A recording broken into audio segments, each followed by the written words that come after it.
Greetings everyone. This is CS Surbi Midda and today we are going to discuss the do's and don'ts of capital market.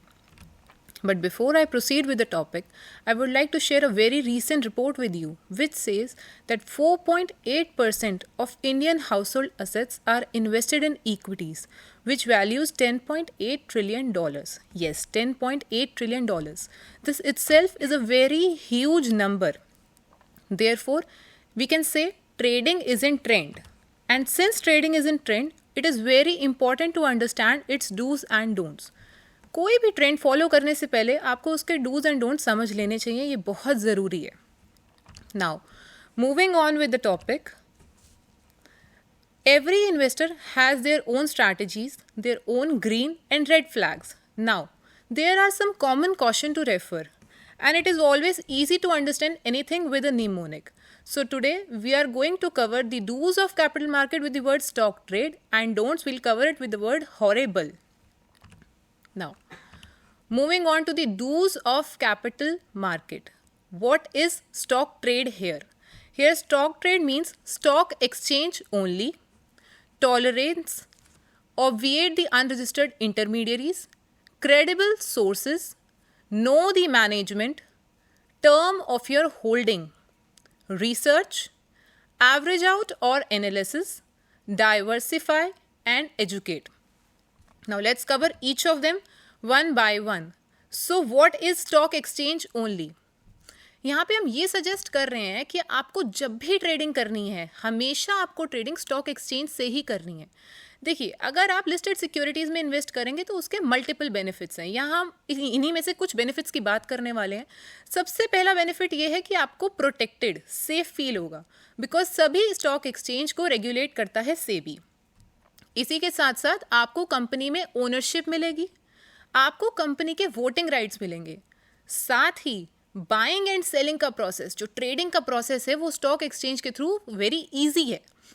इसी के साथ साथ tax planning भी possible है अगर आप स्टॉक एक्सचेंज के थ्रू ट्रेडिंग करते हैं, बिकॉज लिस्टेड सिक्योरिटीज़ में कुछ अलग से टैक्स बेनिफिट्स मिलते हैं जो आपको अनलिस्टेड सिक्योरिटीज़ में नहीं मिलने वाले. इसलिए आपको जब भी इन्वेस्टमेंट करनी चाहिए तो आपको वो स्टॉक एक्सचेंज के थ्रू ही करनी चाहिए. आगे चलते हैं तो बात करते हैं टॉलरेंस या फिर पेशेंस की. स्टॉक एक्सचेंज में पेशेंस की है आपकी सक्सेस के लिए. अगर आपको शेयर मार्केट से कमा के निकलना है तो पेशेंस बहुत ज़्यादा ज़रूरी है. शेयर खरीदते समय, शेयर बेचते समय आपको कभी जल्दबाजी नहीं करनी. ऐसा भी हो सकता है कि कोई शेयर 1 से 2 साल ले जाए परफॉर्म करने में, लेकिन आपको पेशेंट रहना बहुत ज़रूरी है. साथ ही आपको एक चीज़ का बहुत ध्यान रखना है, एंट्री पॉइंट और एग्जिट पॉइंट. अब एंट्री पॉइंट और एग्जिट पॉइंट समझ लेते हैं क्या होता है. एंट्री पॉइंट होता है एक ऐसा शेयर का प्राइस जिससे आप मार्केट में एंटर करना चाह रहे हैं, और एग्जिट पॉइंट होता है वो प्राइस जहां से आप मार्केट से एग्जिट करना चाहते हैं. तो एंट्री पॉइंट है जहां आप मार्केट में एंटर करेंगे, और एग्जिट पॉइंट है जिस प्राइस पे आप मार्केट से एग्जिट कर जाएंगे. अब मान लीजिए आपने एंट्री पॉइंट कैलकुलेट किया, आपको लगता है कि आपको एक शेयर 100 रुपये पे खरीदना है. 100 रुपये का प्राइस निकल चुका है, शेयर प्राइस में भी 110 रुपये या 102 रुपये हो चुका है. अब आपके एंट्री पॉइंट से ऊपर चला गया प्राइस. आप क्या करेंगे, बहुत जल्दबाजी में शेयर खरीदना शुरू कर देंगे. ये आपकी सबसे बड़ी मिस्टेक प्रूफ हो सकती है. तो आपको ध्यान रखना है कि एंट्री पॉइंट अगर निकल भी गया है तो वेट कीजिए कि एंट्री पॉइंट पे शेयर प्राइस वापस आ जाए, उसके बाद ही आपको ट्रेडिंग स्टार्ट करनी है. सेम ही बात एग्जिट पॉइंट पे भी लागू होती है. आगे चलते हैं. ऑब्विएट द अनरजिस्टर्ड इंटरमीडियरीज. तो यहाँ हम क्या कहना चाह रहे हैं, हम ये कह रहे हैं कि आपको जब भी इन्वेस्टमेंट करनी है जेन्युइन सोर्सेज के थ्रू ही करनी है. आजकल सोशल मीडिया प्लेटफॉर्म पे कुछ ऐसी स्कीम्स चल पड़ी हैं, insta money doubling, money tripling in a week. तो ये सब स्कीम्स क्या हैं, ये एक ट्रैप है. पैसा पेड़ पे नहीं लग रहा. ऐसा नहीं होने वाला कि किसी ने आपका पैसा लिया और 2 दिन में 10 दिन में वो पैसा डबल हो जाएगा.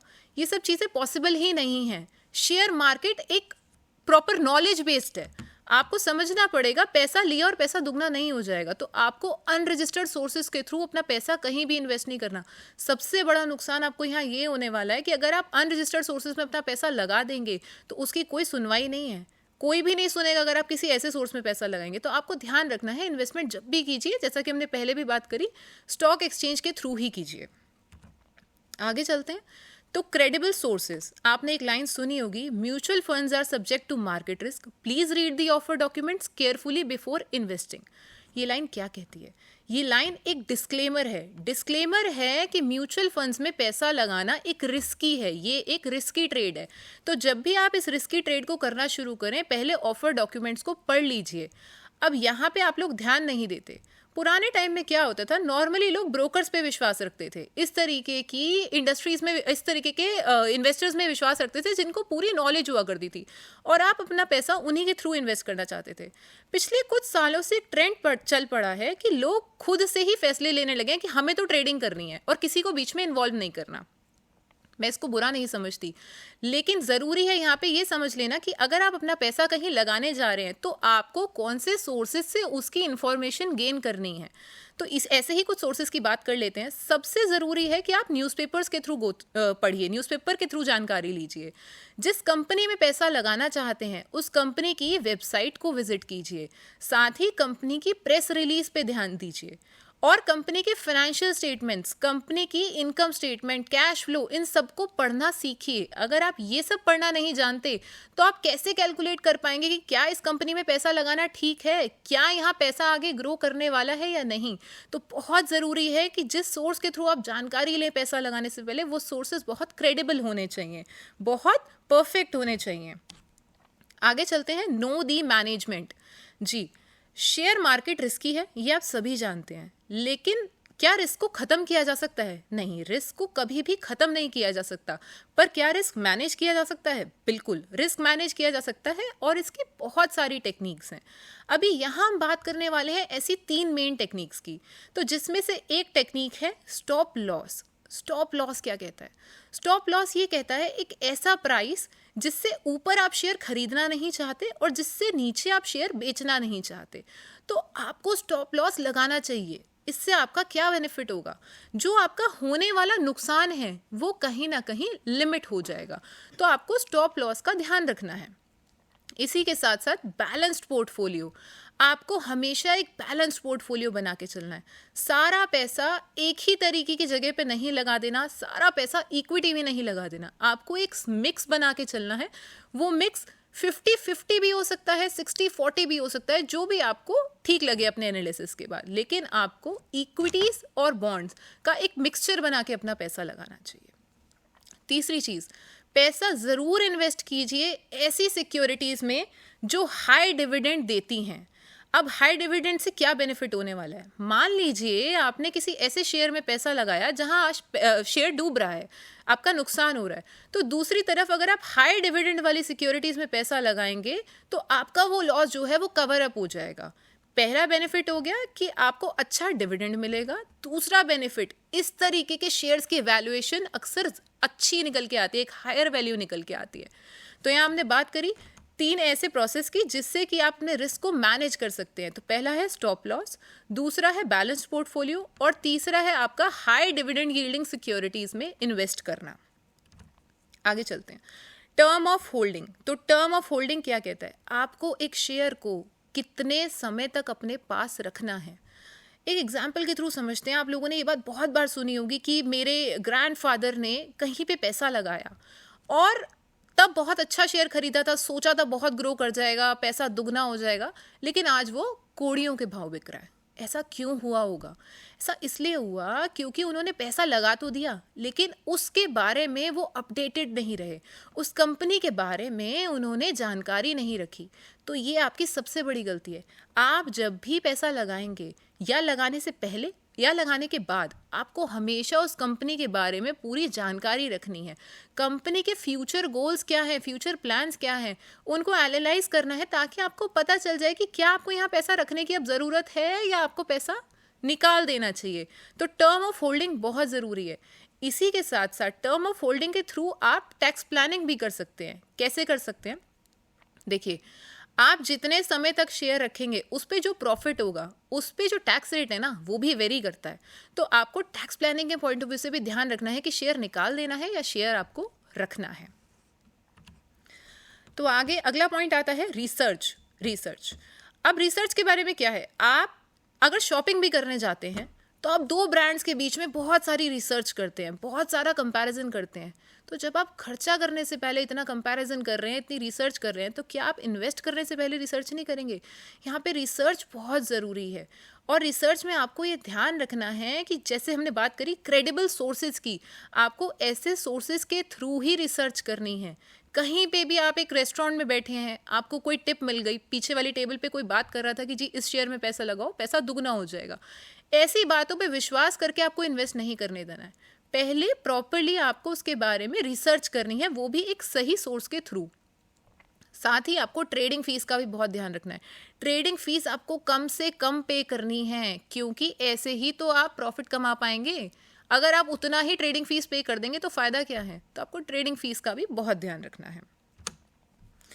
इसके बाद बात करते हैं एवरेज आउट या कि एनालाइज। एनालाइज करना क्या होता है? आप अपने शेयर के प्राइस को एनालाइज कर रहे हैं, शेयर के प्राइस की मूवमेंट को एनालाइज कर रहे हैं कि ये शेयर बढ़ने वाला है या घटने वाला है। तो इसकी भी काफ़ी टेक्निक्स अवेलेबल हैं मार्केट में, लेकिन यहाँ हम दो इम्पॉर्टेंट टेक्निक्स की बात करने वाले हैं, जिसमें से पहली टेक्निक है फंडामेंटल टेक्निक और दूसरी है टेक्निकल एनालिसिस। तो पहले बात करते हैं फंडामेंटल की। फंडामेंटल क्या कहता है? ऐसे इकोनॉमिक फैक्टर्स जो कि आपके शेयर के प्राइस को इफेक्ट करते हैं, उनको पढ़ना चाहिए और उनके थ्रू अपने शेयर की वैल्यूएशन निकालनी चाहिए। तो इकोनॉमिक फैक्टर्स क्या हैं? जैसे कि कंपनी की बैलेंस शीट्स, कंपनी का कैश फ्लो।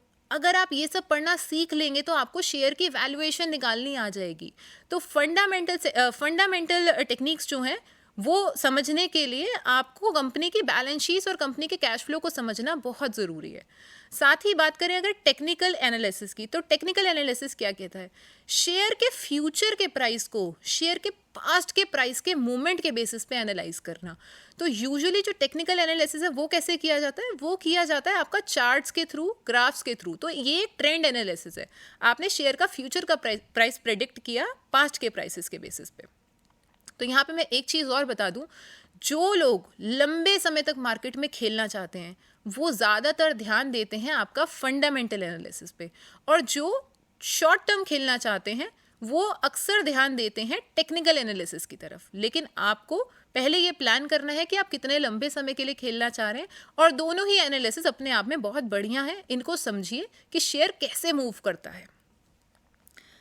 आगे चलते हैं, डाइवर्सिफाई। तो आप सभी ने सुना होगा, do not keep all your eggs in one basket. तो आपको अपना सारा पैसा एक जगह नहीं लगाना, एक सेक्टर में नहीं लगाना। देखिए, इसे भी एक एग्जाम्पल के थ्रू समझने की कोशिश करते हैं। मान लीजिए कि आपने अपना सारा पैसा पेट्रोल में लगा दिया, और जैसा कि आप आज भी देख रहे हैं मार्केट में काफ़ी सारे इलेक्ट्रॉनिक व्हीकल्स आने लग गए हैं। आने वाले 5 साल या 10 साल में ऐसा हो सकता है कि सड़कों पे सिर्फ इलेक्ट्रॉनिक व्हीकल्स ही दिखें। तो आप प्रोस्पेक्टिवली जहाँ कमा सकते थे, आपने वो अपॉर्चुनिटी मिस कर दी, क्योंकि आपने अपना सारा पैसा पेट्रोल में इन्वेस्ट कर रखा है। तो आपको लगाते समय ये ध्यान रखना है कि जो इंडस्ट्री आज बूम पे है, ज़रूरी नहीं है कि आने वाले 5 साल में वो बूम पे ही हो। आपको ऐसे सेक्टर्स में इन्वेस्ट करना चाहिए जिनका फ्यूचर काफ़ी अच्छा है। ऐसे ही अगर और सेक्टर्स की बात करें तो आर्टिफिशियल इंटेलिजेंस, इसका बहुत ज़्यादा स्कोप है आने वाले टाइम में। साथ ही अगर बात करें तो ड्रोन टेक्नोलॉजीज़, आज से 10 साल पहले ड्रोन टेक्नोलॉजीज सुनने के लिए भी नहीं मिलती थी, लेकिन अब ड्रोन इतना ट्रेंड में है। तो आपको हमेशा डाइवर्सिफाइड पोर्टफोलियो बनाना है। अलग अलग इंडस्ट्रीज़ में अपना पैसा लगाइए, अलग अलग बकेट्स में अपना पैसा लगाइए, ताकि अगर कहीं एक जगह नुकसान हो जाए तो दूसरी जगह वो नुकसान कवर अप हो सकता हो। नेट आप गेनिंग पोजीशन में ही रहे। इसके बाद एजुकेटिंग अदर्स। तो ये आप सभी जानते हैं, ज्ञान बांटने से बढ़ता है। आज यहाँ पे आप जो कुछ भी सुन रहे हैं, जो कुछ भी समझ रहे हैं, या और भी कहीं आप शेयर मार्केट से रिलेटेड, कैपिटल मार्केट से रिलेटेड कुछ भी पढ़ रहे हैं, सुन रहे हैं, समझ रहे हैं, यू नेवर नो कि ये आप किसी के साथ शेयर करें, न जाने उसका कितना फ़ायदा हो जाए। तो दूसरों को अवगत कराइए, खुद भी जानकारी रखिए, लोगों से इन सब चीज़ों के बारे में डिस्कस कीजिए। जैसा कि मैंने बिल्कुल स्टार्टिंग में बताया था, ट्रेडिंग अब बहुत ज़्यादा ट्रेंड में है, तो बहुत ज़रूरी है कि आप लोग आपस में एजुकेशन शेयर कीजिए शेयर मार्केट से रिलेटेड। तो यहाँ पे हमारे कवर होते हैं डूज ऑफ कैपिटल मार्केट, जो कि हमने समझे एक सिंपल निमोनिक के through, which is stock trade. अब हम बात करने वाले हैं डोंट्स ऑफ कैपिटल मार्केट की। तो डोंट्स हम समझेंगे एक बहुत सिंपल वर्ड के थ्रू, विच इज़ हॉरेबल। अब अगर आपने इन डोंट्स का ध्यान नहीं रखा तो आपकी सिचुएशन क्या हो जाएगी, हॉरिबल। तो हम इसे समझते हैं इस वर्ड हॉरिबल के थ्रू। एच क्या है, herd mentality. O, off market transactions. R, risky trade. R, rat running या फिर front running. I, instruction slips. B, blind faith. L, lent money. And E, expecting the unreal. So let us cover each of them one by one. सबसे पहले हम बात करने वाले हैं herd mentality की। तो हर्ड मेंटालिटी क्या है? जैसा कि ये पिक्चर आप पीपीटी में देख रहे हैं, ये भी सजेस्ट कर रही है कि सभी लोग एक बंदे को फॉलो करने लग गए हैं। शेयर मार्केट में ये काम बिल्कुल नहीं करना चाहिए। इसे मैं एक एग्जाम्पल के थ्रू समझाती हूँ। मान लीजिए 2 रेस्टोरेंट खुले। अब जो पहला बंदा जिसने उन दोनों रेस्टोरेंट्स को देखा, उसे ये फैसला लेना है कि उसे कौन से रेस्टोरेंट में खाना खाना है। वो क्या करेगा? शायद वो एम्बियंस पे ध्यान देगा, शायद वो वहाँ के मेन्यू पे ध्यान देगा। तो उसके कुछ ऐसे फैक्टर्स होंगे जिनको ध्यान देने के बाद लेट सपोज उसने चूज़ किया कि उसे रेस्टोरेंट ए में जाना है और रेस्टोरेंट बी में नहीं जाना, पर उसने खुद से एक कुछ फैक्टर्स को कंसिडर करके एनालाइज किया।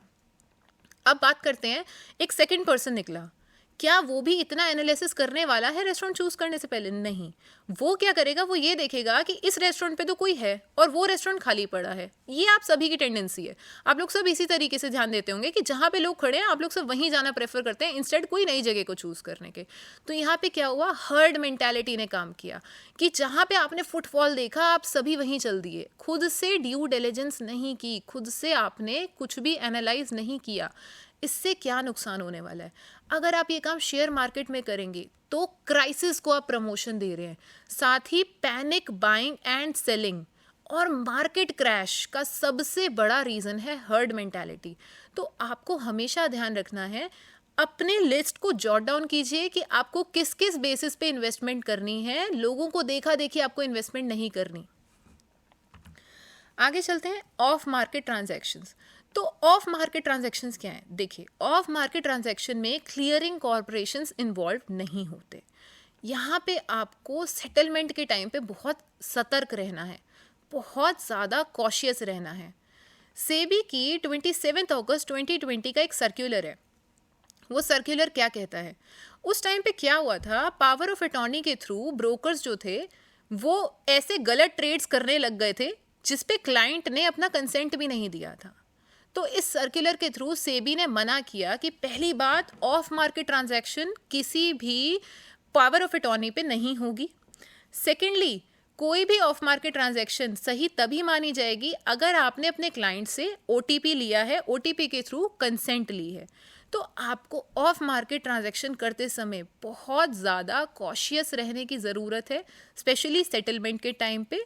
और दूसरा, अपना ओटीपी डिलीवर करते समय एक चीज़ का आपको और ध्यान रखने की बहुत ज़रूरत है, ऑफ मार्केट ट्रांजैक्शन में कुछ हिडन चार्जेस होते हैं।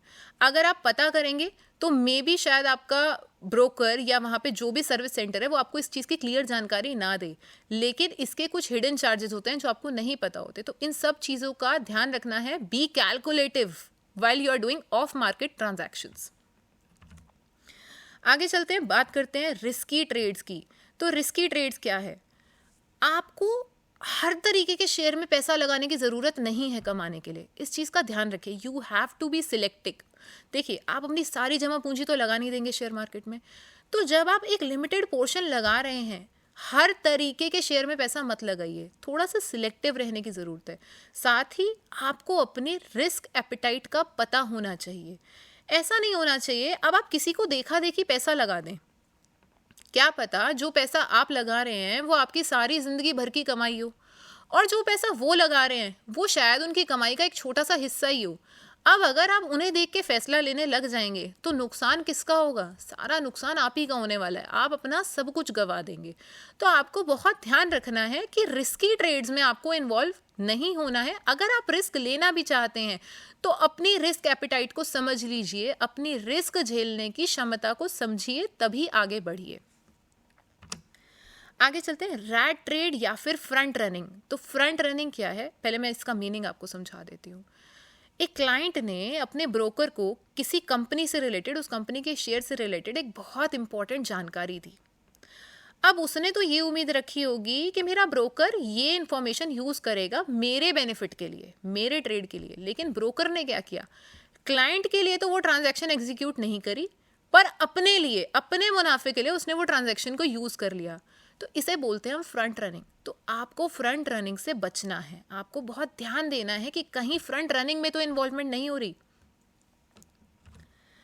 आगे मूव करते हैं इंस्ट्रक्शन स्लिप्स। तो इंस्ट्रक्शन स्लिप्स क्या कहती हैं कि आप अगर कोई भी डिलीवरी की इंस्ट्रक्शन दे रहे हैं, वो आप इंस्ट्रक्शन स्लिप्स के थ्रू दे रहे होंगे।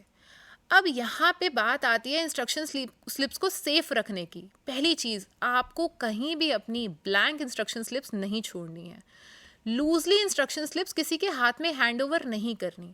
देखिए, एक बात का आपको बहुत ध्यान रखना है, अगर आपने अपनी इंस्ट्रक्शन स्लिप्स को लूजली कहीं छोड़ दिया और वो गलती से साइंड थी और एक ऐसा ट्रेड एग्जीक्यूट हो जाता है जिसकी आपने कंसेंट नहीं दी थी, तो वहाँ पे बर्डन ऑफ प्रूफ आपके ऊपर आ जाएगा।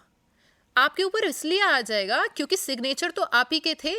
आप कैसे डिनाई करेंगे कि वो मेरे सिग्नेचर नहीं थे? इसलिए जब भी कोई ट्रांजैक्शन एग्जीक्यूट हो रही है, अपनी इंस्ट्रक्शन स्लिप्स को बहुत सेफली खुद डिलीवर कीजिए। अदरवाइज ब्लैंक साइंस करके इंस्ट्रक्शन स्लिप्स को आपको नहीं छोड़ना है। साथ ही जो आपके इंस्ट्रक्शन स्लिप की बुकलेट है उसको लॉक एंड की रखिए। किसी रिलेटिव के हाथ में, अपने ब्रोकर के हाथ में इस तरीके से नहीं देनी है आपको अपनी इंस्ट्रक्शन स्लिप्स। आगे चलते हैं ब्लाइंड फेथ। तो बड़े बूढ़े सब हमेशा ये समझाते हैं आपको किसी पे ब्लाइंड फेथ नहीं करना, अंधा विश्वास नहीं करना। मान लीजिए आप किसी को फॉलो कर रहे हैं, आपको तो नहीं पता वो खाई में गिरने जा रहा है, क्या आप भी उसके पीछे पीछे चलते चलते खाई में गिर जाएंगे? वो तो सुसाइड करने जा रहा है, साथ में आपको सुसाइड नहीं करना है। तो अगर आपको कोई ट्रेडिंग टिप दे भी रहा है, मैं ये नहीं कहूँगी कि आप उसे बिल्कुल फॉलो मत कीजिए, बिल्कुल उसे मना कर दीजिए कि नहीं ये तो गलत है। लेकिन अगर आपको कोई टिप मिलती है तो पहले खुद से उस पर ड्यू डिलिजेंस कीजिए, पहले उसके बारे में समझिए कि क्या सच में ऐसा होने वाला है इस शेयर के साथ, क्या कंपनी के सच में आगे गोल्स ऐसे हैं, उसके बाद इन्वेस्ट कीजिए। ब्लाइंडली किसी पे ट्रस्ट बिल्कुल मत कीजिए। अब एक बुलिश बंदा और एक बेरिश बंदा, अब मान लो बुलिश बंदा तो रिस्क के साथ खेलना चाहता है और बेरिश नहीं खेलना चाहता। अब एक बेरिश पर्सन अगर एक बुलिश पर्सन की ट्रेडिंग स्ट्रैटेजीज को फॉलो करने लग जाएगा तो अल्टीमेटली उसके साथ क्या होगा, वो अपना सारा पैसा गंवा देगा। तो आपको ब्लाइंडली फेथ किसी पे नहीं करना, स्पेशली अपना पैसा लगाते टाइम। ये गेम नहीं है, आपको बिल्कुल भी कहीं पे ब्लाइंडली फॉलो नहीं करना। कोई भी टिप मिले तो पहले उसके लिए पुख्ता जानकारी ले लीजिए, उसके बाद ही आगे पैसा इन्वेस्ट कीजिए। आगे बात करते हैं लेंट मनी की। तो यहाँ पे मेरी राय है, कभी भी आपको उधार के पैसे पे इन्वेस्टमेंट नहीं करनी चाहिए। देखिए, उधार के पैसे पे अगर आप इन्वेस्ट करेंगे तो आपको क्या नुकसान होने वाला है। कोई भी अनसिक्योर्ड पैसा आपको 12 से 14% पे तो मिनिमम मिलेगा ही। यही मार्केट है, आपको 12 से 14% से कम कहीं अनसिक्योर्ड पैसा नहीं मिलने वाला। अब आपने वो शेयर मार्केट में इन्वेस्ट कर दिया तो वहाँ आपका क्या नुकसान होगा। पहली चीज़, आप ये एक्सपेक्ट करेंगे कि कम से कम हर महीने आपको 1% या उससे ऊपर का मुनाफा तो हो। अगर 1% या उससे ऊपर का मुनाफा आपको नहीं हो रहा तो आपकी नेट पोजीशन प्रॉफिट में नहीं रहने वाली। अब यहाँ आप पे शेयर मार्केट पे आप पूरी तरीके से डिपेंडेंट हो गए हैं कि शेयर मार्केट से आपको 1% या उससे ऊपर कमा के निकलना है। तो भैया ये तो ऐसी मार्केट है जहाँ पे हो सकता है शायद साल भर तक आप नुकसान में ही रहें, कभी कमाए ही ना। आप पे डबल फाइनेंशियल बर्डन आ जाएगा। पहला तो उस लोन का इंटरेस्ट आपको सर्व करना पड़ेगा, उस लोन को भी साथ के साथ आपको पे ऑफ करना पड़ेगा। और दूसरा, अगर गलती से आपने पैसा किसी ऐसे शेयर में लगा दिया जो शेयर डूब रहा है, तब आप क्या करेंगे? तब तो आपकी पोजीशन बहुत ही ज़्यादा नुकसानदायक हो जाएगी। तो आपको ध्यान रखना है, उधार के पैसे पे ना तो दिवाली मनानी है और ना ही अपना दिवाला निकालना है। लास्ट बात करते हैं हम एक्सपेक्टिंग द अनरियल। देखिए, लोग बहुत ज़्यादा ख्याली पुलाव बनाने लगते हैं कि हमने तो डीमैट अकाउंट खुलवा लिया, हम तो इतना पैसा लगाने वाले हैं और पता नहीं हम कितना कमा लेंगे इससे, इसे दुगना कर लेंगे, इसे तिगना कर लेंगे। आपको एक बात समझनी है, आपके डीमैट अकाउंट खुलवा लेने से, आपका पैसा लगाने से मार्केट ड्राइव नहीं हो जाती। ऐसा नहीं होने वाला कि जी आपने पैसा लगा दिया और आपका पैसा दुगना हो जाए। समझना पड़ेगा शेयर मार्केट के ट्रेंड को। शेयर का प्राइस बढ़ता या घटता कंपनी की परफॉर्मेंस के बेसिस पे है। आपके पैसा लगाने से घटना या बढ़ना नहीं होता। आपको ये समझना पड़ेगा कि अगर आपने किसी शेयर में पैसा लगाया है तो वो बढ़ेगा अगर कंपनी के फ्यूचर के गोल्स उस लायक हैं, कंपनी की परफॉर्मेंस उसके लायक है, और अगर ऐसा नहीं है तो वो शेयर गिरेगा ही गिरेगा। आपके एक्सपेक्टेशन रख लेने से पैसा आपका ग्रो नहीं करने वाला है। तो अनरियल एक्सपेक्टेशंस भूल जाइए, शेयर मार्केट अनरियल एक्सपेक्टेशंस से बिल्कुल नहीं चलता। तो इसी के साथ ख़त्म होते हैं हमारे डोंट्स ऑफ कैपिटल मार्केट। एक क्विक रीकैप ले लेते हैं आज हमने जो भी डिस्कस किया डूज ऑफ कैपिटल मार्केट के बारे में and don'ts of capital market के बारे में। तो डूज हमने कवर किए थे, एक सिंपल वर्ड स्टॉक ट्रेड के थ्रू। स्टॉक ट्रेड क्या कहता है? S stands for stock exchange only. आपको जब भी पैसा लगाना है स्टॉक एक्सचेंज के थ्रू ही लगाना है। T stands for tolerance. Share market patience का खेल है, बहुत शांति से पैसा लगा के बैठना पड़ता है। साथ ही ऑब्विएट द अनरजिस्टर्ड इंटरमीडियरीज, आपको अनरजिस्टर्ड सोर्सेज को अपना पैसा नहीं देना। C stands for credible sources. जब भी कहीं पैसा इन्वेस्ट कीजिए तो उसके बारे में जानकारी अगर आपको लेनी है तो आपके सोर्सेज क्रेडिबल रिलायबल सोर्सेज होने चाहिए। के stands for no the management, आपको रिस्क मैनेजमेंट टेक्निक्स पता होनी चाहिए। यहाँ पे हमने 3 टेक्निक्स की बात भी करी थी। इसके बाद आते हैं trade. T stands for tenure of holding, आपको कितने समय तक अपना शेयर होल्ड करके रखना है, इस चीज़ का आपको ध्यान रखना है। साथ ही बात करते हैं रिसर्च की। तो जब भी पैसा लगाएं प्रॉपरली रिसर्च कीजिए, रिसर्च करे बिना पैसा कहीं भी इन्वेस्ट नहीं करना है। अब बात करते हैं एवरेज आउट या एनालिसिस की।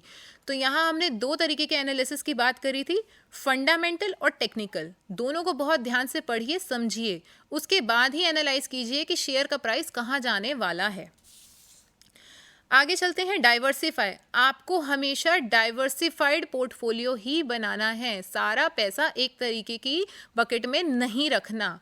लास्ट है एजुकेट। जितनी जानकारी है शेयर कीजिए और लोगों पे जितनी जानकारी है वो भी उनसे गेन कीजिए। आगे आते हैं डोंट्स ऑफ कैपिटल मार्केट पे। तो डोंट्स हमने कवर किए थे वर्ड हॉरेबल के थ्रू।